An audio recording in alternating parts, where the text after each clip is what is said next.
PoK అనేది ఆజాదీ కశ్మీరీ కాదు, అంటే స్వతంత్ర కశ్మీరీ కాదు, అలాగే వివాదాస్పదమైనటువంటి ప్రాంతము కాదు.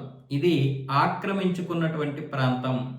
ఎక్కడి నుంచి ఆక్రమించుకున్నామో మనకు తెలుసు అని చెప్పి జేఏసీ అంటే joint Awami action committee leader అయినటువంటి అమన్ ఖాన్ ఈయన ఏం మాట్లాడుతున్నాడు అంటే, మనందరికీ తెలిసిందే ఈ భూభాగం ఎక్కడి నుండి వచ్చిందో. కాబట్టి ఈ భూభాగం మీద పాకిస్తాన్కి ఎటువంటి హక్కులు లేవు.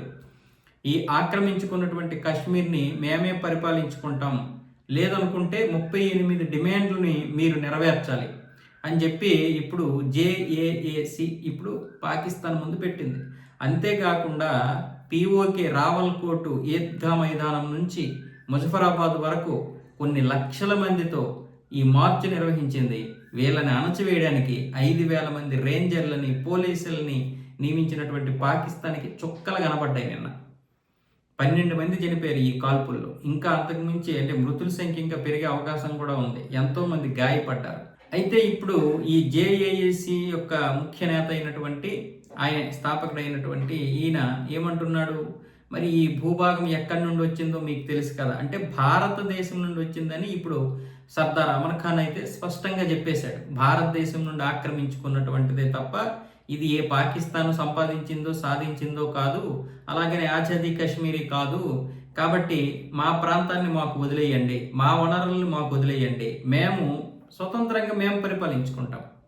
నువ్వు ఎలా చెప్తావు స్వతంత్ర దేశం అని, స్వతంత్ర ప్రాంతం అని చెప్తే మరి నువ్వెందుకు మా మీద పరిపాలిస్తున్నావు, నువ్వెందుకు మా మీద పెత్తనం చెలాయిస్తున్నావు అని ఇప్పుడు ఈయన ప్రశ్నిస్తున్నాడు. దీనికి ఆ లక్షల మంది ప్రజలందరూ కూడా గొంతు కలిపారు.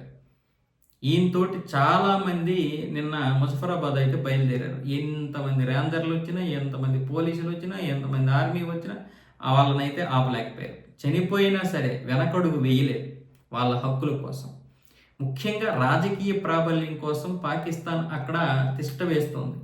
అంటే పాకిస్తాన్ కూడా అక్కడ ఇంచుమించు ఒక 30% రాజకీయాన్ని ప్రాతినిధ్యం వహించడానికి చూస్తుంది. ఆ విధంగా చేస్తే ఇక పాకిస్తాన్ పూర్తిగా పీఓకేని ఆక్రమించుకుంటుంది. ఇప్పటికే అది ఆక్రమించుకున్నటువంటి ప్రాంతం, మళ్ళీ ఇప్పుడు పాకిస్తాను దాన్ని నాశనం చేయడానికి చూస్తుంది. అక్కడ ఉన్నటువంటి వనరులు మొత్తం నాశనం చేసేసి చైనాకి కట్టబెట్టేయాలి.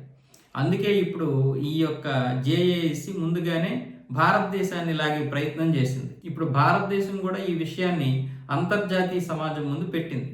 అందుకే పాకిస్తాన్కి బాగా మంట.